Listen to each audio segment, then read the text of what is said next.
Yo, welcome back guys to another Destiny 2 video. Today, we're gonna be taking a look back at something very nostalgic. Something I think as long as you played before this season, you will miss, and that is the Menagerie. The six-player activity, the ultimate, either going in alone or with a team. You could do this heroic or normal version and had modifiers. Like, this was just a great activity. The Menagerie, here it is, the loot table. You got to choose every run when you had your chalice fully upgraded what you wanted to get as your end reward. And that alone made it so unique to the game. And specifically today, we're actually going to be taking a look at one of these weapons. I'm using the Drang here. Still my old school one. They sunset it. I don't care. Still using it. But today I want to look at the Austringer, which you got from the Menagerie. This thing reminds me a lot of IS Luna from Destiny 1 if you're really OG. And you even know what I'm talking about. This thing can get two different, not shaders, ornaments on it. One of them prized ivory, which is the second newest shader, old shader that makes it actually look like IS Luna from the Destiny 1 days. It is 140 round per minute hand cannon. I've got Outlaw Rampage with Hammerforge on this one. So this one is one of my best ones. I have the curated roll, which is triple tap demolitionist, and then I have a outlawed demolitionist, I think, one as well. Put prized ivory on if you want to take a look at it, and it comes with this one has a range masterwork as well. And I'm going to switch out for target adjuster for Icarus grip here shortly. As you can see, it's been sunset at 1060. Yay! So thrilled about all my grinding there.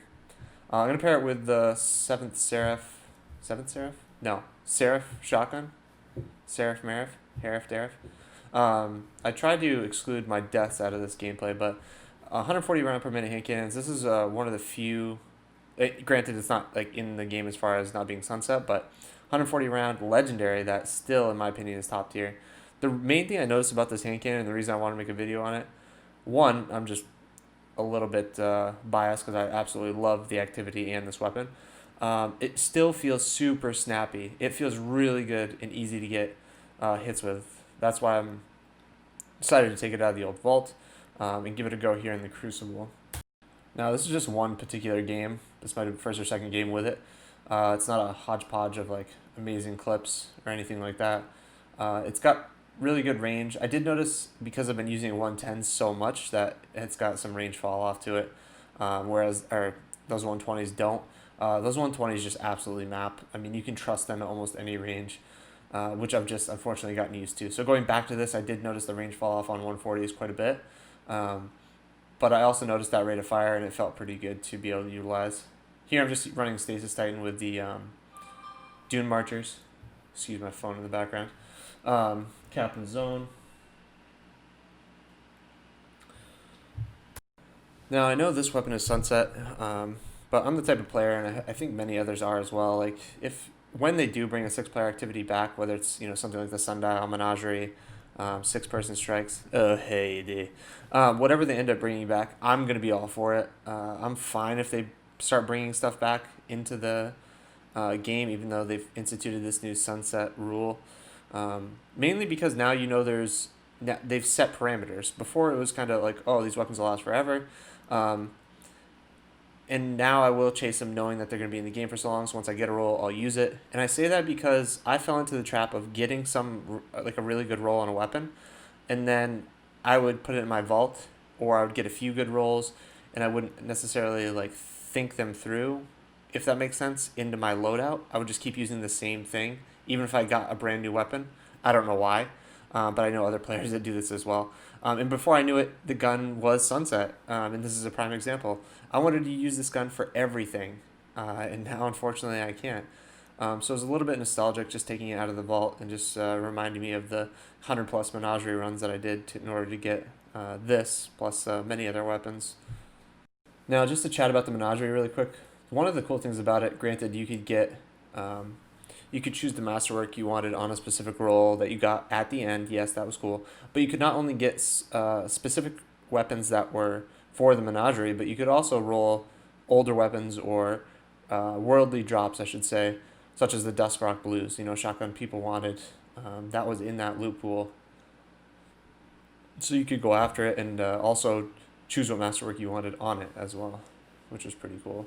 And the heroic version, I could be wrong, but you got two, maybe three rewards from your first heroic completion of the week for whatever weapon you chose in your chalice, which is crazy. So I really hope they bring that back. I know they have, they had Umbra engrams. That just wasn't the same. That was like play the game and then choose versus play an activity. The main thing here and the reason like it was so successful is because it was an activity. It wasn't just get engrams from doing various things. Now, another thing this hand cannon really had going for it was the rolls you could get on it were pretty good. It had rangefinder, demolitionist, and at the time when Menagerie first launched, demolitionist was pretty new in terms of the loot pool, so it was definitely something that was sought after. It might have been launched that season, or I don't know if it was that season. Anyway, it was around there, so it was a new perk to go for.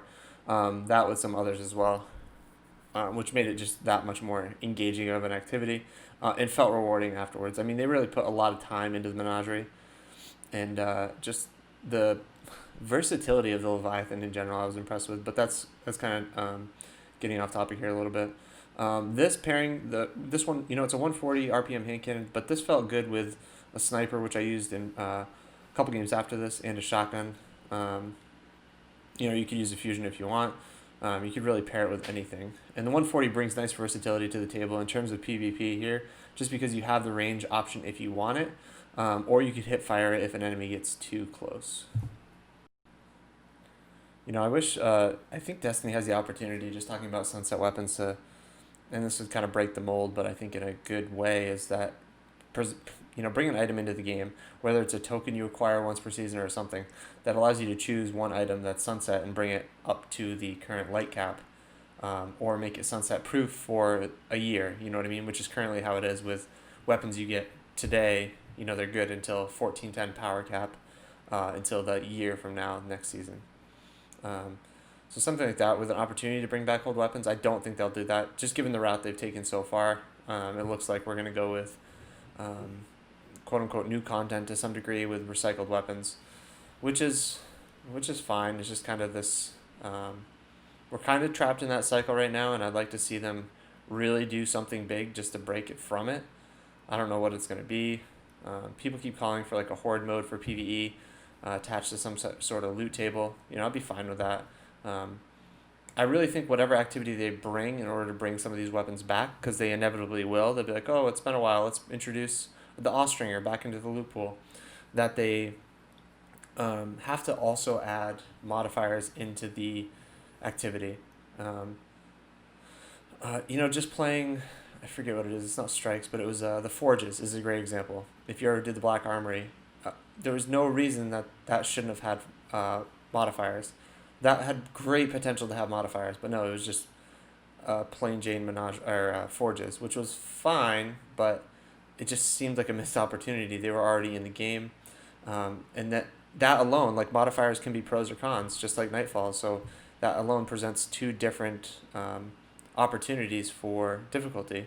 Not even necessarily a loot, maybe a loot chance. You're just adding small variables that give the players so much to reach for. But I digress. Anyways, I'll leave you with the rest of the gameplay here. Nothing crazy happens. But yeah, I really missed the Austringer. Hope they bring all the Menagerie weapons back.